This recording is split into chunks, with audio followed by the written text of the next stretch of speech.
Hey guys, if you're struggling to set up Wi-Fi on the ESP32, then this is the video for you.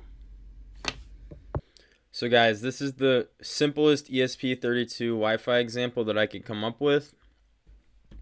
As you can see, we're using FreeRTOS, and then these are some of the libraries we're using. So before I dive into it too much, I'm going to explain kind of a little bit about these two functions I built for it. So this one is for the non-volatile storage, or your flash. It basically initializes it and does a little bit of error handling to make sure that it has the correct version, or it doesn't have like a corrupt version. It's basically an error check, and if there is an issue, it'll erase the flash, send a message, and then you will also reinitialize the flash. There's a little bit of error checking, but I do believe that if you put this just in your main, you could even simplify it even more and just use the flash initialization function when you first start up your program. And then over here we have our Wi-Fi event handler. So the event handler basically is something that you build so that when an event comes up on the ESP32, you can build functions to deal with those events and whatever action you want to occur on those events. So here we have three events that I built, or three event handles that I built. So we have one that handles a start event, one that handles a disconnect event, and one that handles a got IP event. So they're just simple if statements, and I'll go in and explain a little bit about them. So the event base is basically from the ESP32 telling you what event is occurring, or sorry, what category of event is occurring. And then the event ID is going to be telling you the specific event that is occurring. So in this case, we have our event base is a Wi-Fi event. So we know that it's a Wi-Fi event. And the event ID is that the Wi-Fi station has started. So the ESP has started in station mode. And then if it started in station mode, then we want to send the command ESP Wi-Fi connect and try to connect to our network.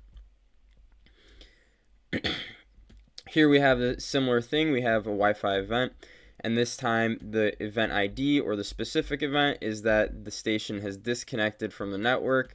So what will happen is you'll send a log stating that you disconnected from Wi-Fi and you'll try to reconnect. And then you'll actually send a command to reconnect as well. Then this final one is just simple. It basically, here we have an IP event, and then the specific event is that our station, our Wi-Fi station, got an IP address. And sorry guys, a little too far into this to be explaining this, but if you aren't aware, there's station mode and AP mode. And station mode is when you act like a device that connects to a network. Access point mode is when you act like the host of a network and allow other devices to connect to you. So yeah, that's the got IP.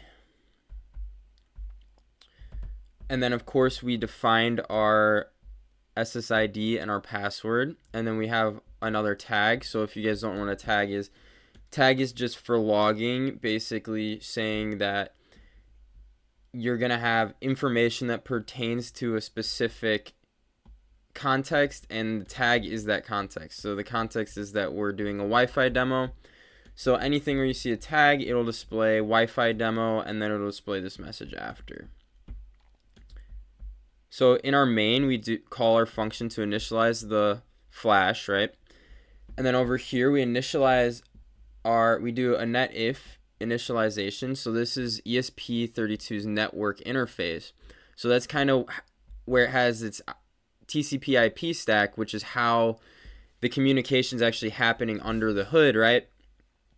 And it's connecting that to the, physical interface of the PHY and everything to do with connecting the ESP32 to the network and communicating over the network. And then right here we're creating an event loop. So this event loop is going to run asynchronously, I believe.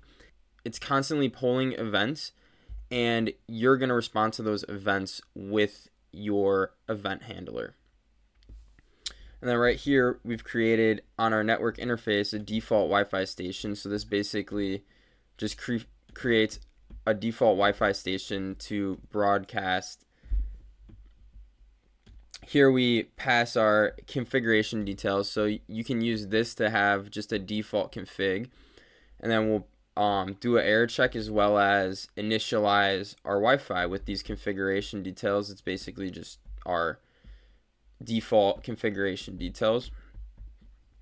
Now over here, these two confused me a little bit. So this is called ESP Event Handler Instance Register. So you're configuring a register that stores all the information about different events. So what this actually does though is it allows you to link your event handler to the ESP event interface and determine how you want to handle a given event, right? So here we got just our Wi-Fi config details. So this is our SSID and our Wi-Fi password, right? The variables we assigned globally. And then here we're going to just set the mode to station mode. And then we're going to set the config with our Wi-Fi config details. And then last but not least, the most important part, actually starting the Wi-Fi. And this is where the ESP will scan the network to try and find whatever network SSID and password correspond to it. It'll get assigned an IP address over DHCP, and then we can go and see that IP address on the serial monitor.